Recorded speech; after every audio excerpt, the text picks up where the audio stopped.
My fingers slipped over the brass button for a second before it clicked into place. The dress uniform fit exactly the way it was supposed to. The dark wool jacket sat stiff against my shoulders. The brass insignia reflected the chandelier light from above. Everything looked clean, polished, and ceremonial. My hands didn't belong in the picture. Tiny white scars crossed my knuckles and fingertips. Most people never noticed them unless they looked closely. They came from years of handling damaged wires, burned insulation, sharp fragments, and equipment that never cared how careful you were. The white gloves waiting on the marble counter looked ridiculous next to them. I stared at my reflection in the gold-framed mirror and laughed once under my breath. Not because anything was funny. Because somewhere in the Department of Defense, somebody had decided that an EOD technician should spend her evening in a ballroom instead of crawling through dirt. Life had a strange sense of humor. I picked up the gloves and slid them on. The scars disappeared, at least visually. Nothing else ever made them disappear. For 12 years, I had worked as an explosive ordnance disposal technician attached to a joint task force. Most people heard the title and imagined action movies. The reality was much quieter. Hours of waiting, minutes of careful movement, seconds that could change everything. You learned to control your breathing. You learned to trust procedures. You learned that panic never solved a problem and usually created a bigger one. Most importantly, you learned that nobody cared how brave you looked. The bomb either came apart correctly or it didn't. The wire either belonged there or it didn't. Reality was brutally simple. People were not. A burst of laughter echoed through the foyer outside the dressing room. I stepped into the hallway and immediately regretted it. The British Embassy in Washington looked like somebody had handed an unlimited budget to a committee that loved crystal and gold. Massive chandeliers hung overhead. Marble floors reflected every light. Diplomats moved through the crowd, holding glasses that probably cost more than my first car payment. Military officers stood beside politicians. Foreign dignitaries exchanged handshakes. Everywhere I looked, people seemed completely comfortable being seen. I hated it. Put me in a bomb suit carrying 70 pounds of equipment across uneven terrain, and I was fine. Put me in a room full of cameras and donors, and I wanted to disappear. Unfortunately, disappearing wasn't an option tonight. The invitation had not really been an invitation. It had arrived through official channels. Attendance required. Uniform mandatory. No excuses accepted. So there I was, Captain Geneville, bomb technician, reluctant guest at a diplomatic gala, living the dream. A familiar voice drifted across the foyer. "Oh my God, Serena." Hold still. I didn't need to turn around. My mother was already fussing over my sister. I followed the sound anyway. Sure enough, Serena Adler stood beneath one of the chandeliers while my mother adjusted the shoulder of her designer gown. My father stood nearby holding her purse. Not my mother's purse, Serena's, because apparently that was his job tonight. "Take another one," Serena said. A man holding a phone snapped 3 more pictures. Serena looked at the screen. "No. The lighting makes my cheekbones look weird." My father immediately stepped closer. "Try from this side." My mother nodded. "That's much better." I watched the entire operation for about 10 seconds. Nobody noticed me. That wasn't unusual. Serena had always been the center of the room. When we were kids, teachers remembered her name first. When relatives visited, they complimented her first. When she became an interior designer, my parents talked about her projects like she had personally rebuilt the White House. Meanwhile, I spent years deployed overseas. I learned how to identify pressure plates. I learned how to clear routes. I learned how to bring people home alive. Apparently, those accomplishments were less exciting than throw pillows. Life wasn't always fair. Sometimes it wasn't even creative about it. My mother finally spotted me. "Oh good, Genevieve." No hello, no hug. Just acknowledgement. Her eyes moved across my uniform. "Stand next to your sister." I knew exactly what that meant. Photo time. I walked over anyway. Serena barely glanced at me. "You could smile." "I am smiling." "No, that's your military smile. That's because I'm military." My father chuckled like she had delivered the funniest joke of the year. I didn't bother responding. The photographer raised the phone. We stood together. One family, one happy image, one complete fiction. The flash went off 3 times. The second the photos was finished, Serena was already scrolling through them. Not one question about why I was being honored. Not one question about the event. Not one question about anything I had spent the last decade doing. She was busy checking angles. That told me everything I needed to know. The ceremony hadn't even started yet. They were already treating the evening like a networking opportunity, because that was why they came. Not for me, not for service, not for recognition, for visibility, for pictures, for status. I looked across the ballroom entrance where military officers from 3 allied nations were gathering near the stage. A few of them nodded at me. One gave me a respectful smile. Another raised a hand in greeting. Men and women who understood exactly what the uniform represented. Men and women who knew what the scars under the gloves meant. The contrast hit me harder than I expected. Sometimes strangers respected my work more than my own family ever had, and that realization never got easier. Before we head inside, I want to ask you something. Have you ever spent years proving your value, only to realize the people closest to you were too busy chasing appearances to see who you really were? Let me know in the comments. And if you enjoy stories about dignity, family conflict, and the moments that reveal a person's true character, remember our exclusive stories go live every day at 8:30 a.m. ET and 1:30 p.m. ET. Make us part of your daily routine, and I'll see you at the next premiere. A moment later, the ballroom doors opened. The crowd began moving forward, and my family rushed toward the cameras before they rushed toward their seats. I followed the movement of the crowd and stepped into the ballroom as the doors closed behind us. The room was even larger than it had looked from the foyer. Round tables stretched across the polished floor beneath towering crystal chandeliers. Uniformed service staff moved quietly between guests carrying silver trays. Small flags from both nations decorated the centerpieces. Somewhere near the stage, a string quartet was performing music that nobody seemed interested in listening to. Most people were busy looking at each other, or making sure other people were looking at them. Our assigned table sat near the center of the room. Good visibility, good access to the stage, good location for photographs, which explained why Serena looked pleased for the first time all evening. "Oh, this is perfect," she said as she lowered herself into her chair. My mother immediately pulled out her phone. "Wait, don't sit yet." Serena froze. My mother stood and moved 3 feet to the left. "No, the lighting is better from this angle." My father nodded as if she were directing a military operation. "I think you're right." I sat down. Nobody noticed, again. My mother spent the next several minutes taking photos while Serena changed poses like she was walking through a magazine shoot. Turn slides, smile, look away, look back. Fix your hair, lift your chin, repeat. The British Embassy had probably hosted generals, diplomats, intelligence chiefs, and members of parliament over the years. Tonight, one corner of it was hosting an amateur fashion campaign. The security team stationed around the ballroom watched the guests with professional calm. One of them glanced toward Serena after hearing her complain for the 3rd time. "I still can't believe they made us wait outside." My mother sighed sympathetically. The security was a little excessive. I nearly laughed. A little excessive. We were attending an event involving ambassadors, military leaders, senior government officials, and actual royalty. Of course, security was excessive. That was the entire point. Serena continued scrolling through her photos. The metal detectors took forever. "It was maybe 6 minutes," I said. She looked at me, the way people look at a stranger who unexpectedly joins a conversation. "It felt longer," I shrugged.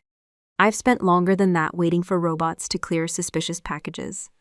My father waved a hand. "That's different." Of course it was. Everything I did was different. Everything Serena did was important. That had always been the family formula. The waiter arrived with water glasses. My mother thanked him. Then she immediately returned her attention to Serena. "So, did the Ashcroft project finally get approved?" Serena brightened instantly. "Yes. Full redesign." "Oh, that's wonderful. They increased the budget." "How much?" Serena smiled. "Just over 380,000. My parents reacted like she had personally negotiated peace in the Middle East. I took a sip of water. 12 years earlier, I had learned a valuable lesson. Never compete for attention with Serena. You would lose, not because she was better, because the judges had already picked a winner. The conversation continued. Luxury furniture, imported stone, private clients, designer fabrics, names of people I had never met. My father leaned forward. "This project could really elevate your profile." Serena nodded. "That's exactly what I was thinking." Nobody asked about my work. Nobody ever did. That part no longer surprised me. What surprised me was how predictable the entire evening felt. I could have written the script myself. Then something happened that perfectly summarized my place in the family. A distinguished British official passed near our table. Gray suit, silver hair, senior enough that several people stood to greet him. My father recognized him immediately. I could see the calculation happening in real time. Opportunity detected. Target acquired. Before I could even stand to acknowledge the man, my father stepped directly in front of me. Literally in front of me, not figuratively, physically. He blocked me from view and extended his hand. "Sir, wonderful event." The official smiled politely. "Thank you." My father reached into his jacket pocket. Out came a business card. Not mine, Serena's. "My daughter is one of the finest interior designers in Washington." I closed my eyes for a second. Just 1 second. Because if I kept them open, I might actually laugh. The British official accepted the card. Mostly because polite people accept things. Very nice. She specializes in luxury environments. Serena was already standing, already smiling, already performing. The official nodded again and continued walking. The entire interaction lasted maybe 20 seconds. 20 seconds was all it took. My father had attended a diplomatic military event honoring Allied service members. And his first instinct was to market Serena's business. Not even subtle, not even embarrassed, just completely natural. Like breathing, my mother beamed proudly. That was smart. Serena tucked a strand of hair behind her ear. You never know who might call. I looked toward the stage. It was easier. Far easier. The military section was beginning to fill. Uniforms from different branches, decorations, service ribbons, people who carried themselves with a certain quiet confidence. Not arrogance, not performance, just competence. The kind built through years of responsibility. I recognized a few faces. Some recognized me. A Navy commander raised his glass slightly. I returned the gesture. No words needed. Then I looked back at my table. My family was discussing social media engagement. The contrast was almost funny. Almost. The truth was less dramatic than people imagine. Being overlooked doesn't always feel like a knife. It doesn't always break your heart. Sometimes it becomes familiar, like an old injury that aches before rain. You stop expecting different. You stop waiting for recognition. You simply learn your place. And my place had always been clear. Serena was the main character. My parents were her supporting cast. I was useful when photographs required a complete family. Beyond that, I mostly blended into the background. The strange part was that nobody at the table seemed aware they were doing it. They weren't trying to hurt me. That would have required noticing me first. The quartet finished another piece. Conversations softened as guests began taking their seats. Near the stage, event staff adjusted microphones and prepared presentation folders. The formal program was about to begin. Around me, the energy in the ballroom slowly shifted. Most guests were preparing for an evening of speeches and diplomatic ceremony. My family was preparing for something entirely different. They were still looking for the next person who might be useful, and I was starting to realize they had no idea why this room had gathered in the first place. I folded my hands in my lap and watched the stage crew make their final adjustments. The room gradually settled into that strange quiet that happens before important events begin. Conversations became softer. Chairs stopped moving. Glasses returned to tabletops. For most people in the ballroom, the evening was finally starting. For Serena, it was apparently becoming an inconvenience. The first course had already been served and cleared away. She barely touched any of it. While everyone else listened to opening remarks from diplomats and military representatives, Serena remained focused on her phone, her watch, and whatever social emergency existed outside the embassy walls. Every few minutes, her wrist appeared above the table. Gold watch. Quick glance. Tiny frown. Repeat. The crystal glass in front of her suffered a similar fate. Tap, tap, tap, perfectly manicured nails striking expensive crystals. A small sound. A constant sound. The kind that slowly drills into your skull. My mother leaned toward her. You okay? Serena sighed dramatically. I'm just thinking about tonight. My father looked up. The reservation? Yes, of course. The reservation. For the past week, I had heard more about that restaurant than I had heard about the event honoring Allied service members. Apparently getting a table there required connections, referrals, and enough social influence to make ordinary people feel poor. The restaurant was called Viridian House. Invite only. No public website, no direct booking line, no waiting list. The kind of place that existed primarily so wealthy people could tell other wealthy people they had been there. I never understood the appeal. Food was food. Status seemed less filling. Serena certainly disagreed. I had to call in 3 favors to get this reservation. My mother nodded sympathetically. I know, if we're late, they'll move to the next guest. My father frowned. That would be unfortunate. I nearly smiled. Unfortunate. A fascinating choice of words. In my line of work, unfortunate usually involved explosive devices, damaged vehicles, or emergency medical evacuation. Tonight, unfortunate apparently meant losing access to an overpriced cocktail. Different worlds. Same dictionary. The ballroom lights dimmed slightly, a signal that the formal presentations would begin soon. Several guests straightened in their seats. Military officers turned their attention toward the stage. Near the front of the room, I spotted Major Silas Rowe standing with several senior officials. Even from a distance, he looked exactly like himself. Calm, professional, unimpressed by ceremony. He caught sight of me and gave a brief nod. I returned it, that was all. No performance, no speeches, no unnecessary attention, just mutual respect. The kind built over years. My mother suddenly touched Serena's arm. Your hair moved. Serena immediately checked her reflection in her phone camera. My father leaned closer. Everything looks fine. I don't know, Serena said. The humidity in here is weird. I stared at my water glass. Sometimes silence was the safest response available. A server appeared and refilled several drinks. As he worked, Serena checked her watch again, then less than a minute later again. The man sitting beside me noticed. A retired British brigadier, whose name I had unfortunately forgotten, smiled politely. Running late for something. Before I could answer, Serena answered for herself. We have a reservation across town. The brigadier nodded. After the ceremony, Serena hesitated. Hopefully, before the end.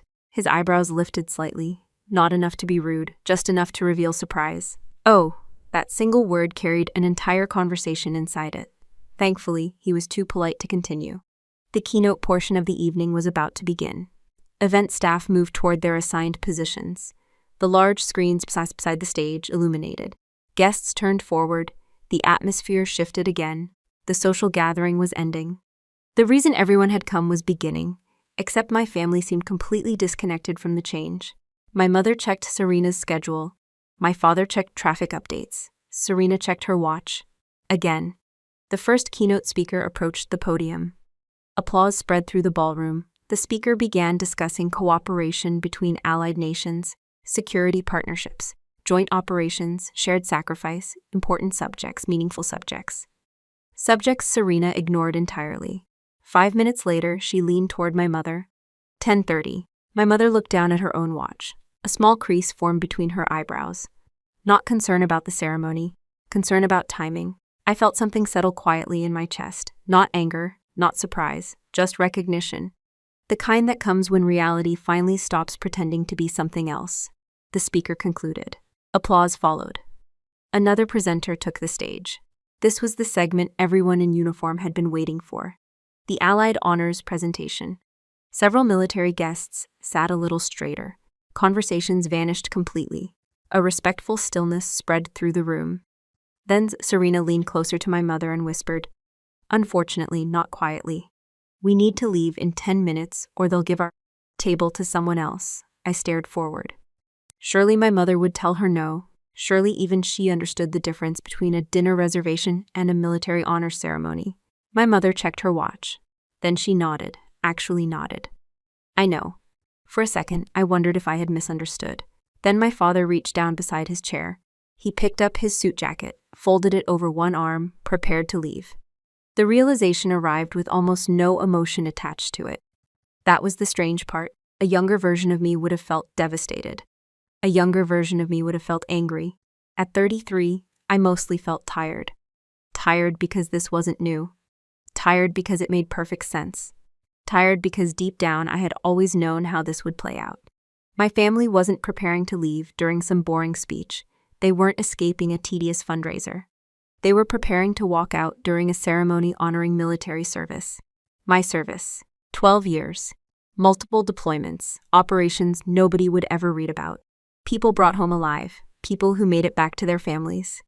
And sitting across from me were 3 people who honestly believed a restaurant reservation carried more weight than any of it. The speaker on stage introduced the next segment. The audience applauded. My father quietly adjusted his jacket. My mother gathered her purse. Serena smiled with visible relief. As far as they were concerned, the important part of their evening was about to begin. And they still had absolutely no idea what was about to happen in this room. I kept my eyes on the stage while my father folded his jacket over his arm. The movement caught the corner of my vision, but I didn't look at him. I didn't want to. The ballroom had become remarkably quiet. Not the kind of silence created by discomfort, the kind created by respect. More than 400 people sat facing the stage. Ambassadors, senior military officers, government officials, foreign dignitaries. People who understood exactly why they were there. The ambassador stepped to the podium. His polished shoes echoed softly against the wooden platform. Then even that sound disappeared. Rooms settled into complete stillness. He adjusted the microphone, looked across the audience, and began speaking. Tonight, we honor a singular act of courage that preserved the lives of 12 British Special Air Service operators in the Sirius Basin. Everything around me seemed to pause. The crystal chandeliers, the silverware, the distant hum of conversation from the outer corridors. Gone, just his voice and the words, 12 British Special Air Service operators. My chest tightened slightly, not from anxiety, from memory. I closed my eyes. The embassy disappeared. The ballroom disappeared. Washington disappeared. In its place came something far more familiar: heat, dust, the smell of burned explosives lingering in the air, the taste of grit against my teeth, the feeling of sweat running into my eyes beneath protective gear. The Syrian basin wasn't beautiful. Nobody who had actually been there would describe it that way. It was harsh, dry, unforgiving, the kind of place that punished mistakes immediately. And on that particular day, there had been no room for mistakes. Not even one. The mission itself had seemed routine at first. Most dangerous situations begin that way. The radio traffic had been calm. The route had already been partially cleared. The British team was moving through a narrow stretch of terrain between abandoned structures. Then everything stopped. One operator noticed disturbed soil. Another spotted wiring. Within minutes, 12 men found themselves trapped. Not surrounded by enemies, surrounded by uncertainty. Sometimes uncertainty is worse. At least you can fight an enemy you can see. The devices hidden beneath that ground was something else entirely. Complicated, deliberate. Built by someone who knew exactly what they were doing. The kind of explosive that punished impatience. The kind that waited for confidence. I remember arriving at the site. I remember kneeling beside the exposed wiring. I remember seeing enough of the device to realize how bad the situation actually was. Nobody said much. Professionals rarely do. One of the SS operators simply looked at me and asked a question. "Can you get us out?" Simple. Direct. No drama, no speeches. Just a man asking another human being whether 12 families were going to receive terrible phone calls. I remember answering, "That's the plan." Then I got to work. 40 minutes. That was the official timeline recorded afterward. 40 minutes. It felt much longer. Time behaves strangely when every movement matters.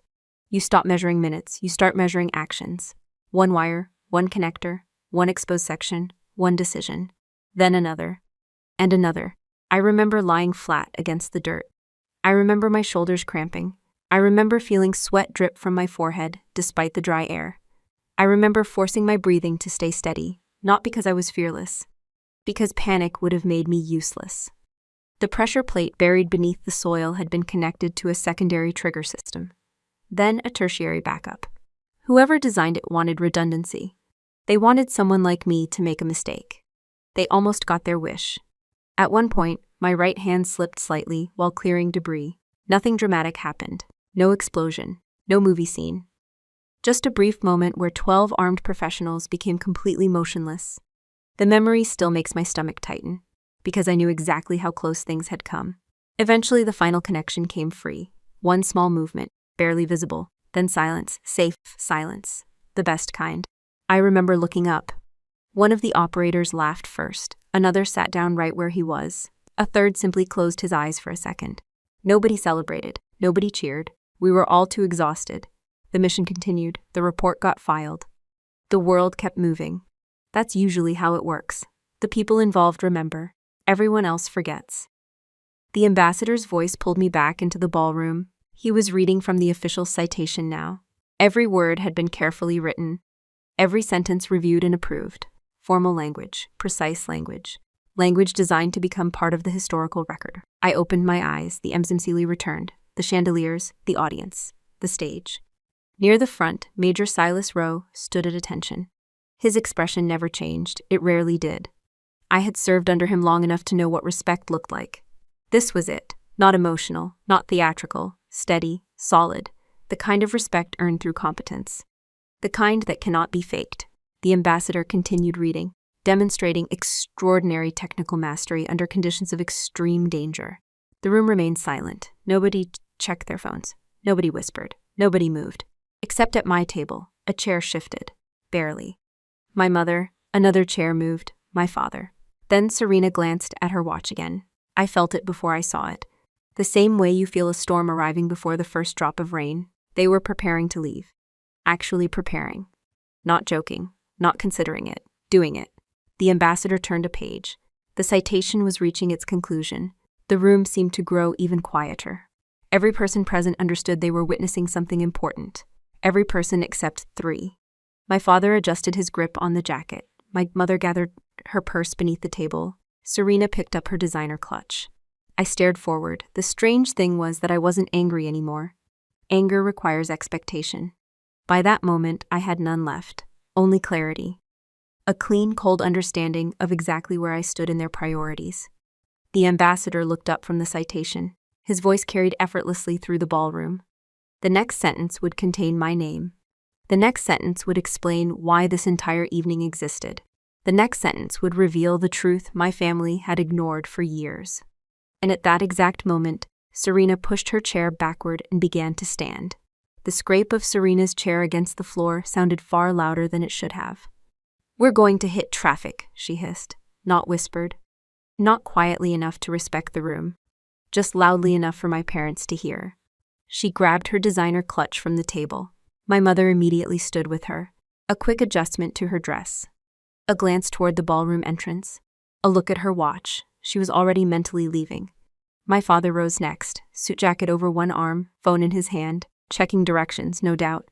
The ambassador was still speaking. The citation was still being read. 400 people remained seated. My family stood alone. For a brief moment, I thought one of them might finally realize what was happening. Maybe my father would notice the military officers sitting at attention. Maybe my mother would recognize the significance of the moment. Maybe Serena would understand that the world did not revolve around her dinner plans for one evening. Nobody did. Not one of them. The most painful part wasn't that they wanted to leave. It was that none of them even looked at me. No apology, no explanation, no hesitation. They simply turned their backs. Then they started walking. The main center aisle stretched from our table to the enormous mahogany doors at the rear of the ballroom. There were side exits available. Several of them. Normal people would have used those. My family chose the center aisle. Of course they did. They always preferred the route that guaranteed visibility. The ambassador continued reading, demonstrating extraordinary courage under conditions of exceptional danger.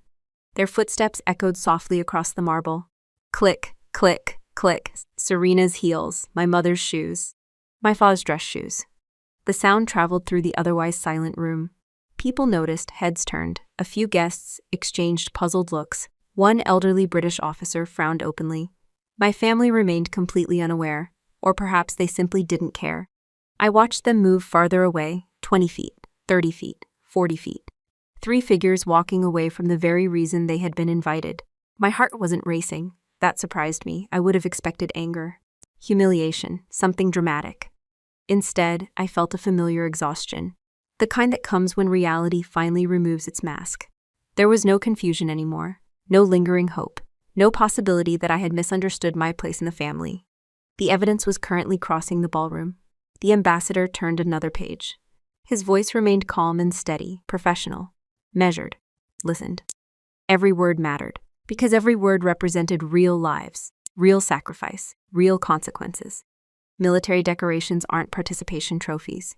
Nobody receives them because they attended meetings. Nobody earns them through networking. Somebody pays a price. Always. Sometimes the price is visible, sometimes it isn't. I glanced toward Major Silas Rowe. He hadn't moved. Not an inch. He stood near the stage, eyes forward. A soldier respecting another soldier. Nothing more complicated than that. The simplicity of it struck me. Respect shouldn't be difficult. Yet somehow my family had spent decades making it impossible. The ambassador reached the final section of the citation. I knew because I had read it months earlier during the review process. I remembered every sentence, every detail, every carefully chosen word. The official record of a day I had spent trying very hard not to get 12 men killed. My family was now halfway down the aisle. Serena leaned toward my mother while walking. They were talking, actually talking. During the citation, I couldn't hear the words. I didn't need to. Whatever conversation they were having had already been judged more important than the ceremony. The ambassador looked up from the page. The room became even quieter, if that was possible. The final sentence had arrived. I felt something tighten in my chest, not anticipation, not pride, something closer to grief, because I knew exactly what was about to happen. And I knew exactly who would miss it. The ambassador spoke. For unparalleled valor and technical mastery under extreme duress. The words echoed across the ballroom. My family continued walking. The conspicuous gallantry cross, another step, almost to the doors, is awarded to, I stared at their backs. 3 people who had known me my entire life. 3 people who had never bothered to learn who I actually was. The ambassador finished the sentence. Captain Genevieve Adler. My name hung in the air. For a split second, nothing moved. Then the applause began. Not explosive, not yet. It started as a wave, one pair of hands, then another, then another. Military officers rose first. Several diplomats followed. The sound grew rapidly, building across the ballroom, respect spreading from table to table, recognition spreading from person to person. My name had finally been spoken, officially, publicly, unmistakably. And my family didn't stop. That was the part I remember most. Not the applause, not the award, not even the citation. They didn't stop. Most people would have frozen, turned around, realized their mistake. My family kept walking. Serena was already reaching for the door handle. My father glanced toward the exit. My mother adjusted her purse strap, completely committed to leaving, completely committed to missing it. The applause continued growing. Several guests stood. Then more stood. The energy in the room changed. People understood the significance of the award. People understood what had happened in Syria. People understood the cost behind those words. The 3 people who should have understood most remained focused on dinner. I slowly pushed my chair back. The movement felt strangely distant, like I was watching someone else do it. The applause rolled across the ballroom in powerful waves now. A recognition larger than me, larger than one mission, larger than one ceremony. I rose to my feet. The white gloves caught the light from the chandeliers. For a brief second, I looked down at them, at the hands hidden beneath, the scars, the burns, the years. Everything that had brought me here. Then I looked toward the stage. The ambassador was waiting. Major Rowe remained at attention. The room was standing. My family was almost through the doors. And somehow, despite all the applause surrounding me, the only thing I could hear was the sound of those footsteps leaving my life behind. I stepped away from the table and into the aisle. The applause continued around me. Hundreds of people standing, hundreds of people clapping. The sound filled every corner of the ballroom, yet somehow I felt detached from it. Not proud, not triumphant, not even embarrassed, just numb. The kind of numbness that settles in after something finally confirms what you've known for years. My family was leaving. That fact no longer hurt, it simply existed. Like gravity, like weather, like any other reality that doesn't care whether you accept it. I took one step toward the stage. The ambassador was waiting. The award presentations was supposed to continue. Everything was moving exactly as protocol demanded. Then the room changed. It happened so fast that at first I thought I imagined it. The applause stopped. Not gradually, not naturally. Stopped. 1 second the ballroom was full of sound. The next second it was gone. Complete silence. Absolute silence. Then came a noise every military service member recognizes instantly. Boots. 100 pairs of them, striking the floor in perfect unison. The sharp crack of soldiers snapping to attention. The sound hit the room like a physical force. Across the ballroom, officers rose straighter. Hands moved to their side, chins lifted, eyes forward. The transformation was immediate, professional, instinctive. Years of training condensed into a single moment. The sudden silence felt enormous, almost intimidating. Even civilians could sense it. Conversations died instantly. No one moved. No one spoke. The atmosphere shifted from celebration to something far more serious. I stopped walking. Everyone stopped walking, including my family. Only a few feet from the giant mahogany exit doors, Serena froze.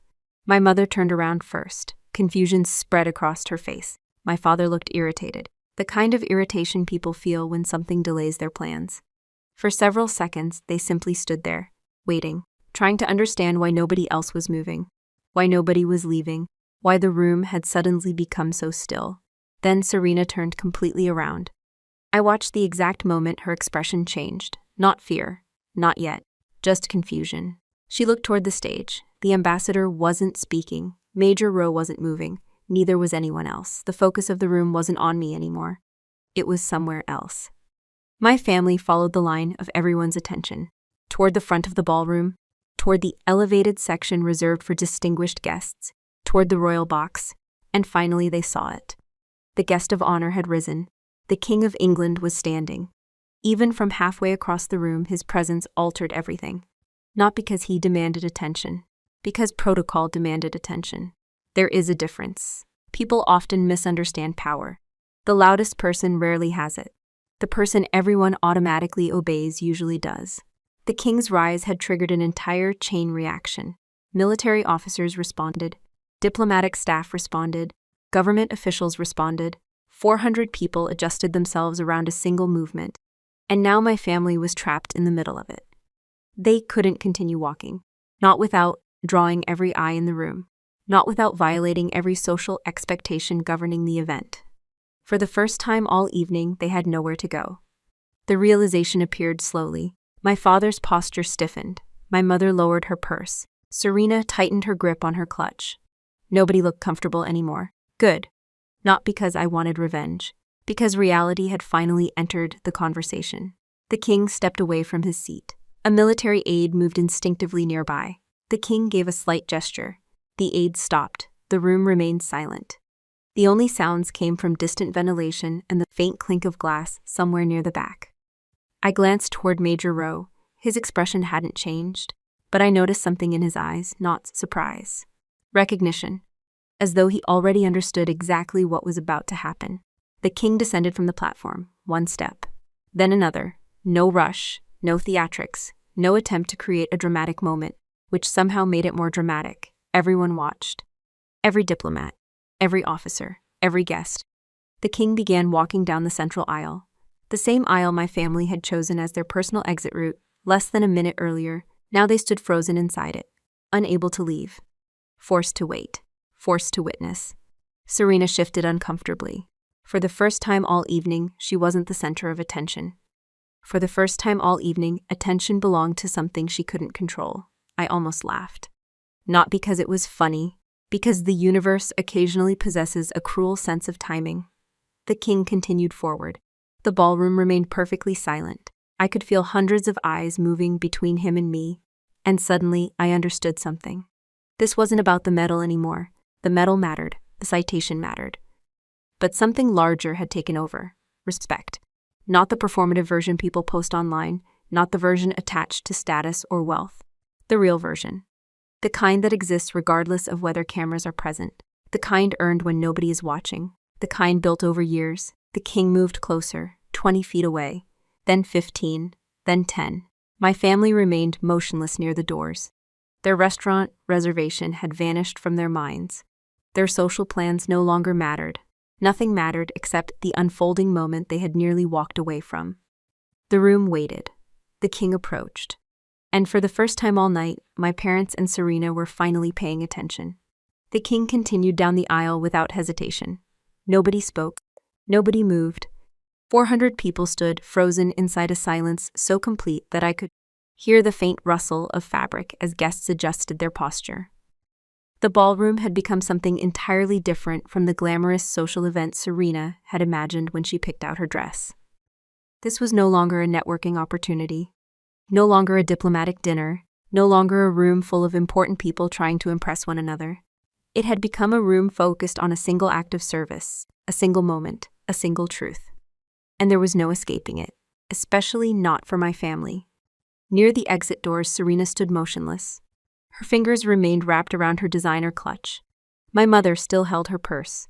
My father still carried his folded jacket. All three looked like people who had stepped onto the wrong stage and suddenly realized the audience was watching. For once, nobody was looking at Serena. Nobody cared about her business cards. Nobody cared about social media photographs. Nobody cared about reservations. The entire room had shifted toward something infinitely larger. The king walked past table after table. Ambassadors stood respectfully. Generals stood respectfully. Decorated veterans stood respectfully. The protocol was absolute. When the king stood, everyone stood. When the king moved, nobody interrupted. When the king chose a destination, the room simply accepted it. And the destination was me. I felt strangely calm, maybe because the evening had already stripped away every illusion. Maybe because after watching my family walk out during my citation, there was nothing left to fear. Or maybe because military service teaches you something important. Once you've spent enough time in genuinely dangerous situations, public attention stops feeling threatening. Uncomfortable? Absolutely, but not threatening. The king continued forward, 5 feet, 4 feet, 3 feet. Then he stopped, directly in front of me. The distance between us was small enough that I could clearly see the details most people never notice. The faint lines around his eyes, the controlled posture, the practiced discipline of someone who had spent a lifetime performing public duties. For a moment, neither of us spoke.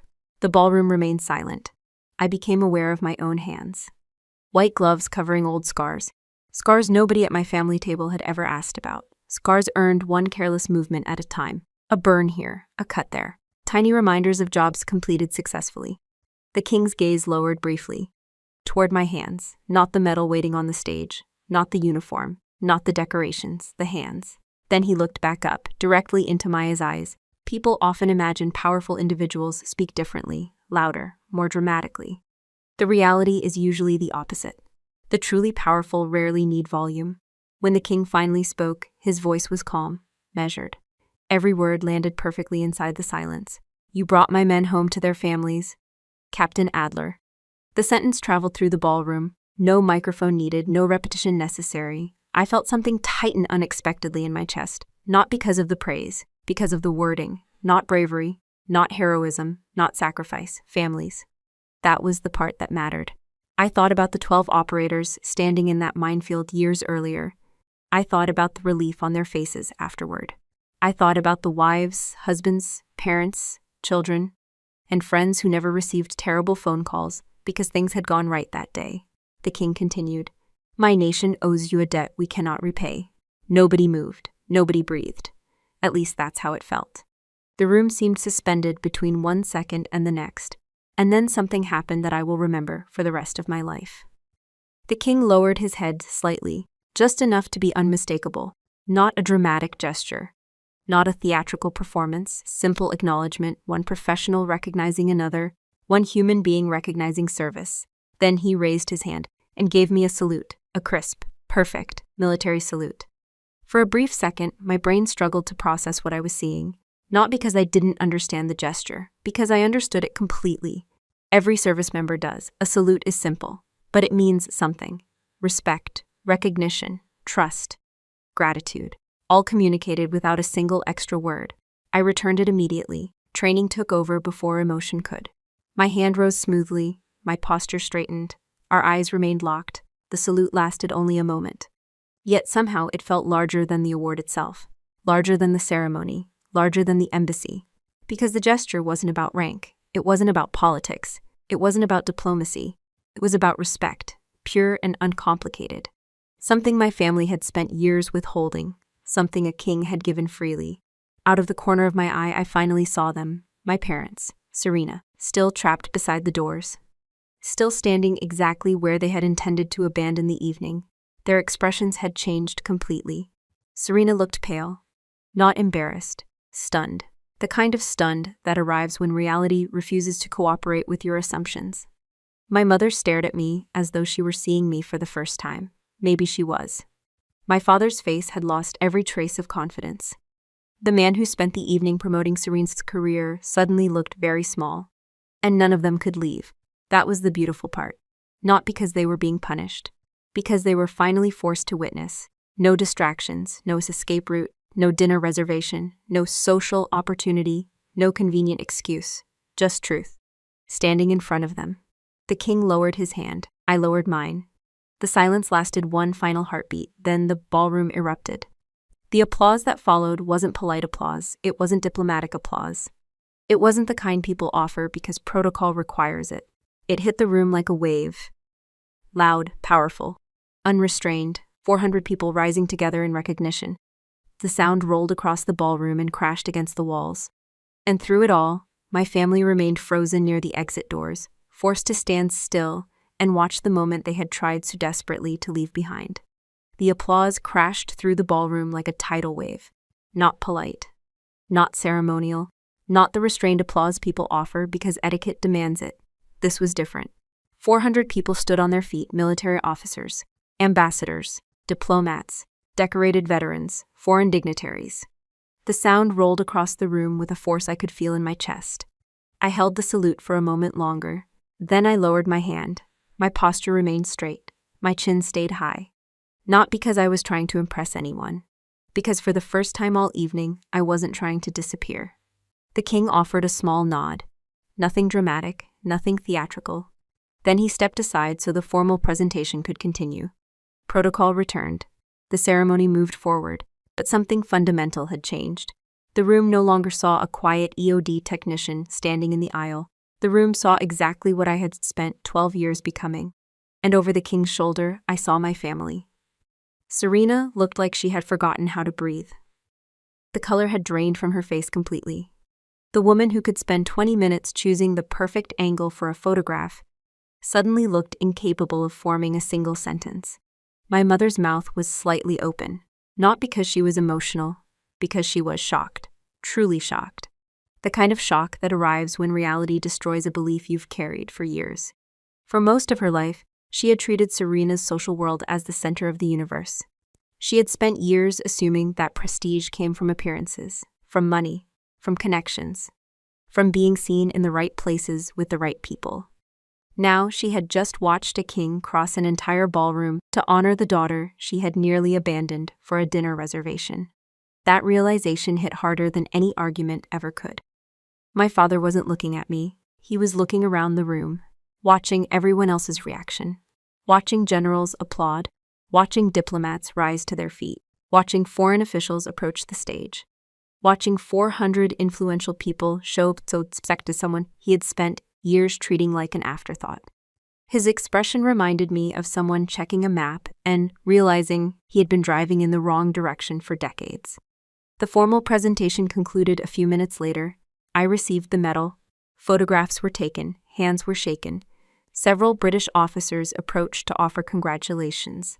One of the SAS operators from the incident was there. I hadn't seen him in years. His hair had more gray in it now. Mine probably did too. He smiled. "Good to see you again, Captain." "Good to see you too." He extended his hand. I shook it. Simple. Professional.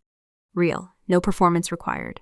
Another officer stepped forward. Then, another. Conversations followed. Stories, memories, respect. The evening finally felt honest. Then I noticed movement near the back of the ballroom. My family. They were coming toward me. Quickly. Very quickly. The transformation would have been funny if it weren't so predictable. A few minutes earlier, they couldn't leave fast enough. Now they were practically jogging. My mother arrived first. A wide smile stretched across her face. Far too wide. The smile people wear when they are desperately trying to recover from a mistake. Genevieve. My father appeared beside her. That was incredible. Serena joined them seconds later. Suddenly, everyone wanted proximity. Everyone wanted conversation. Everyone wanted connection. Amazing how quickly priorities can change when 400 witnesses are involved. My mother touched my arm. We had no idea. There it was, the sentence, the universal emergency response of people who ignored something for years. We had no idea. I believed her. That was the sad part. They genuinely didn't know. Not because the information was hidden, because they had never bothered to ask. You cannot understand someone whose story you refuse to hear. My father laughed nervously. You should have told us. I almost smiled. Told them what? About deployments? About bomb disposal? About military operations? I had. Many times. They just weren't listening. The difference tonight was that a king had said it. Suddenly, the exact same information carried value. Serena looked at the medal, then back at me. Her voice was unusually soft. You never said it was that serious. Again. Not malicious. just revealing. The assumption behind the statements explained everything. They believed the job was ordinary because they had decided it was ordinary. No amount of explanation could compete with a belief someone wanted to keep, until reality forced a correction. Major Rowe approached from my left. Several Allied officers joined him. We were heading toward a private reception area for honorees. The evening wasn't over yet. My family clearly wanted to come along, to participate, to reclaim ownership of a moment they had nearly abandoned. I looked at them, really looked at them, not with anger, not with bitterness, just clarity. For years I had imagined some dramatic confrontation, a speech, an argument, a list of grievances. Life rarely works that way. Most truths don't require speeches, they simply arrive. And once they arrive, everybody recognizes them. My mother started to say something else. I never found out what. Because I gently stepped around her, then around my father, then around Serena.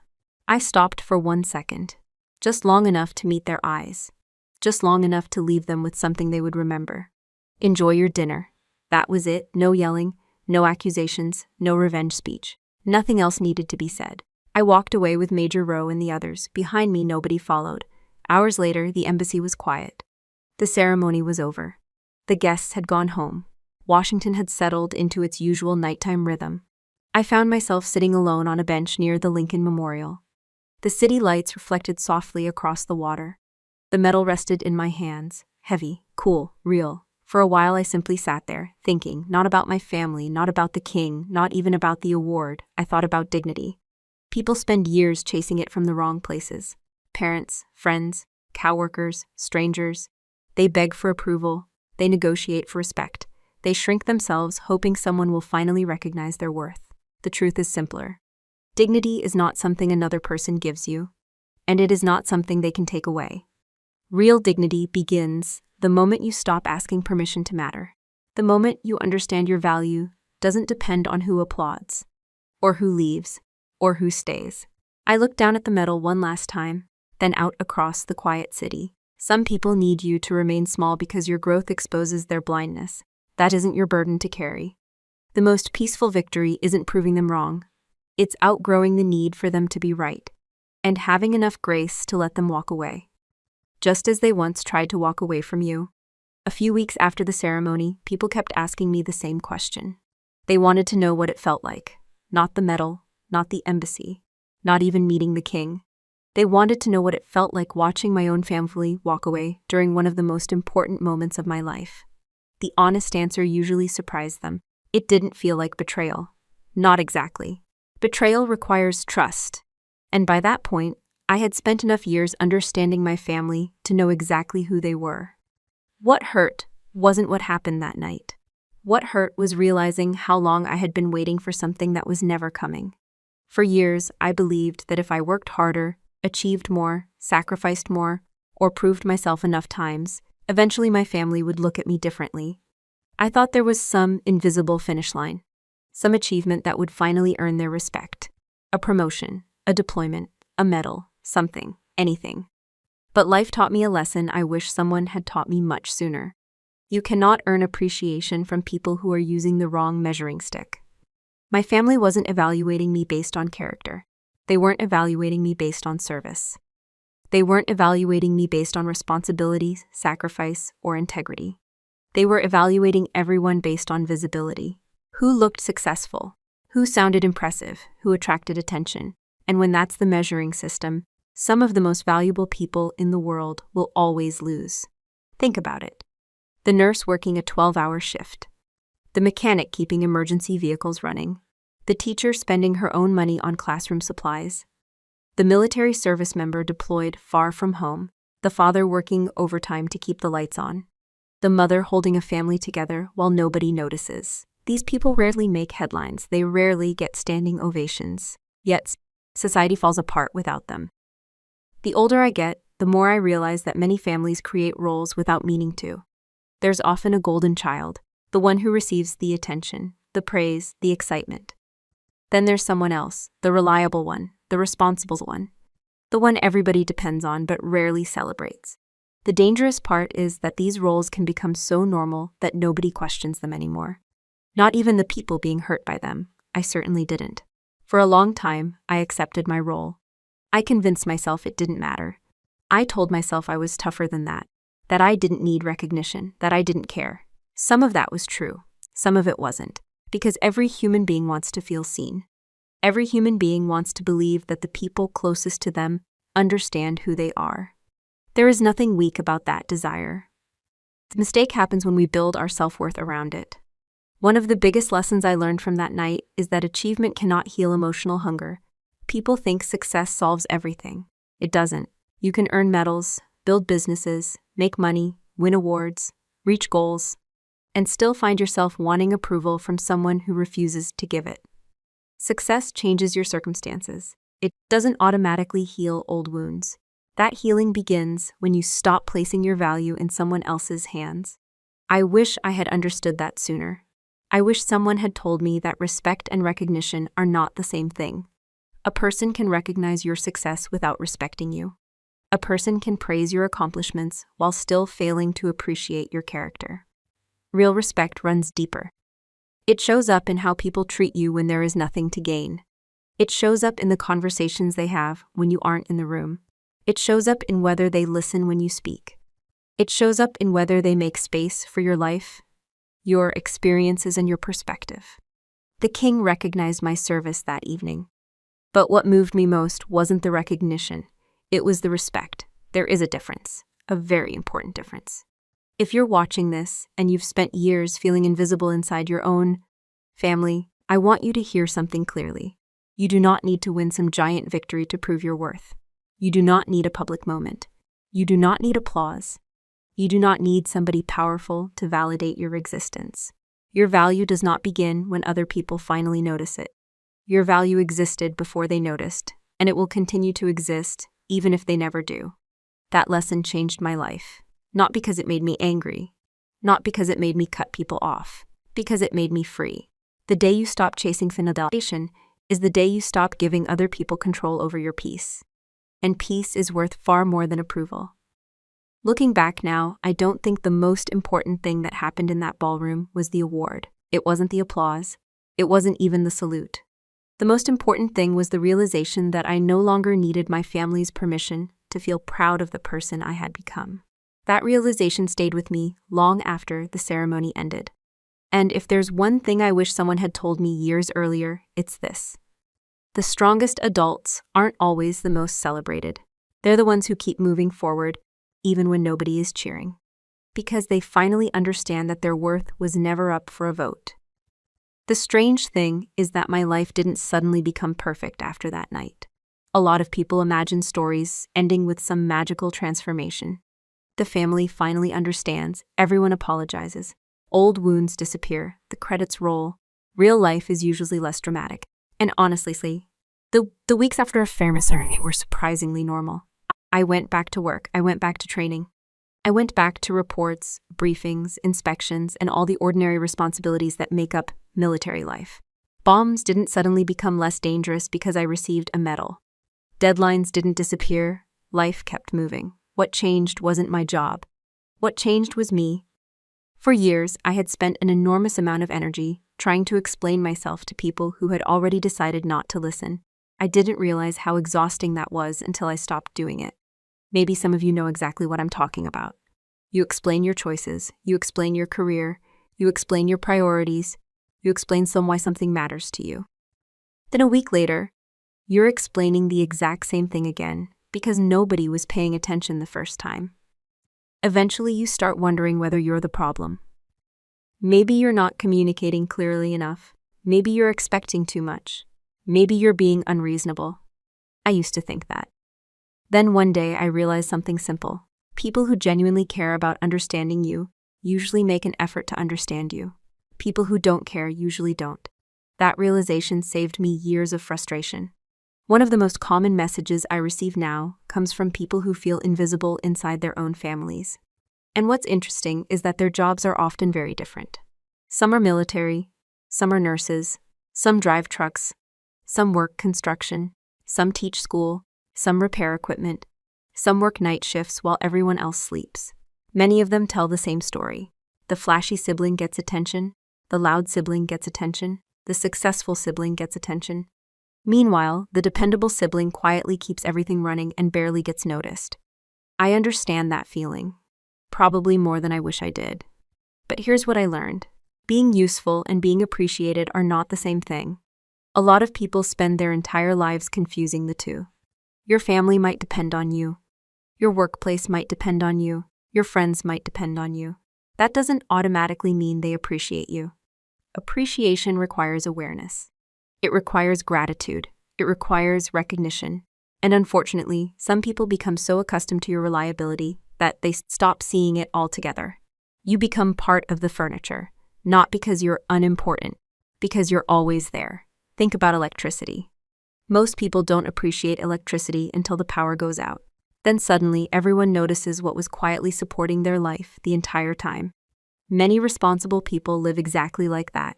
Always available, always dependable, always solving problems, and almost completely overlooked.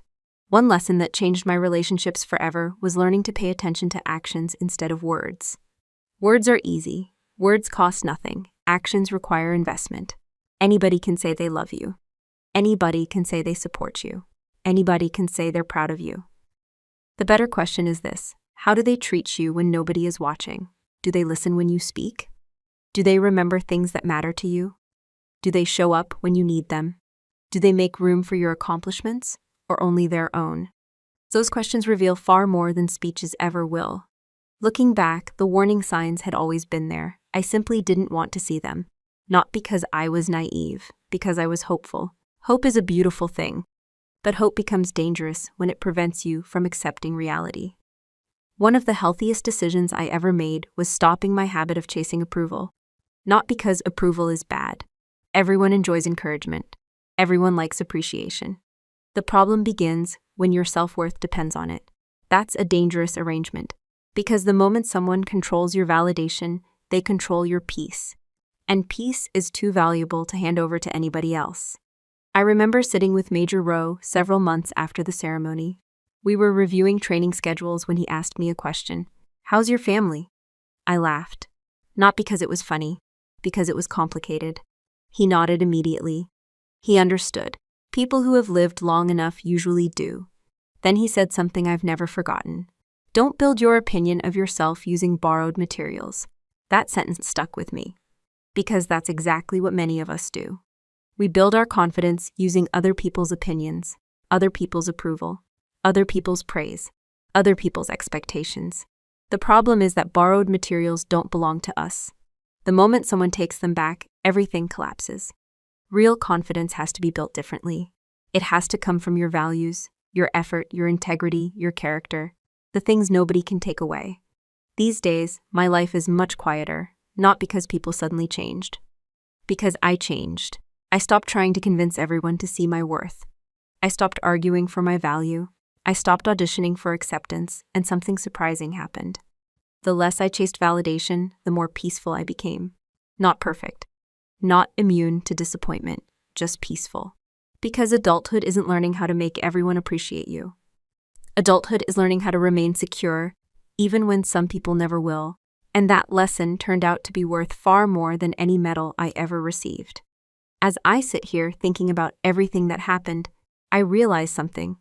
Most people watching this story will never stand in a ballroom filled with ambassadors. Most people will never receive a medal from a foreign government. Most people will never have a king walk across a room and salute them. And honestly, that's not the point. Because the real lesson was never about the ceremony. It was never about the award. It was never about royalty. The real lesson is about something much more common. Something millions of people experience every single day. Feeling invisible. If you've watched this entire story, there's a good chance you felt that way at some point in your life. Maybe it happened in your family. Maybe it happened at work. Maybe it happened in a relationship. Maybe you're living through it right now. You're the person everyone depends on. The person who solves problems, the person who shows up, the person who keeps promises, the person who does what needs to be done. And somehow you're also the person people overlook. I've learned that being overlooked creates a very specific kind of loneliness. Not because you're physically alone, because you're surrounded by people who only see part of you. They see what you provide, they see what you contribute, but they don't really see you. That feeling can follow someone for years, sometimes decades. And if we're not careful, we start believing the story other people tell about us. We start believing we're ordinary, replaceable, unimportant. We start shrinking ourselves to fit inside other people's expectations. That's where the real danger begins. Not when someone underestimates you, when you start agreeing with them. I want to tell you something I wish someone had told me years ago. The people around you are not always qualified to judge your value. Read that again. Just because someone knows you does not mean they understand you.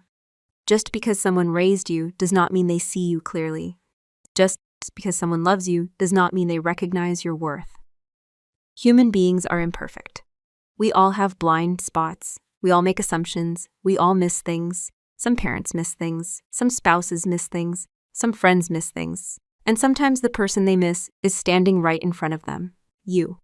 One of the hardest truths in adulthood is accepting that some people may never fully understand who you are. Not because you're difficult to understand, because they have already decided who they think you are.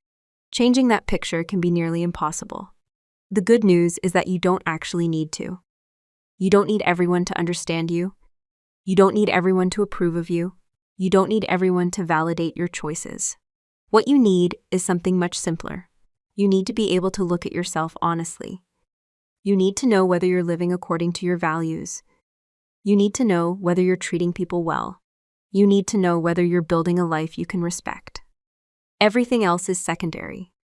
One thing I've noticed over the years is that many people spend their entire lives waiting for a moment that may never come. The promotion, the award, the apology, the recognition. The family member who finally admits they were wrong. The friend who suddenly appreciates everything you've done. The partner who finally notices your sacrifices. Sometimes those moments happen. Sometimes they don't. Life doesn't guarantee them. What life does guarantee is this. You still have to live tomorrow, and the day after that, and the day after that. You cannot put your happiness on hold while waiting for someone else to catch up. You cannot spend 20 years standing at an emotional bus stop, waiting for a vehicle that isn't coming.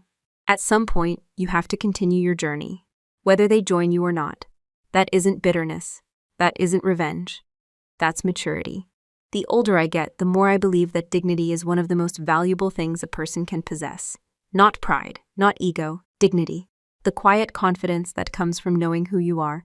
The calm strength that comes from respecting yourself. The ability to walk away from situations that require you to become smaller just to make other people comfortable. That's what I learned from everything that happened. Not how to win, not how to prove people wrong, how to stop needing to. Because once you stop needing validation, something remarkable happens. You become free. Free to grow, free to change, free to succeed, free to fail. Free to live your life according to your own values instead of somebody else's expectations. And that's the message I want to leave you with today. If you've spent years feeling unseen, don't let that convince you that you're insignificant. If you've spent years feeling overlooked, don't let that convince you that you're unworthy. And if you've spent years carrying responsibilities that nobody seems to notice, please remember this. Your value does not decrease simply because someone else failed to recognize it. Thank you for spending this time with me. Thank you for listening to this story all the way to the end. And if this story meant something to you, if it reminded you of your own experiences, or if it helped you see your own situation a little differently, I'd love to have you join our community. Please subscribe to the channel, turn on notifications, and become part of what we're building here. Every day at 8:30 a.m. ET and 1:30 p.m. ET, we share stories that go beyond family drama, stories about dignity, character, resilience, respect, and the lessons that help us navigate real life.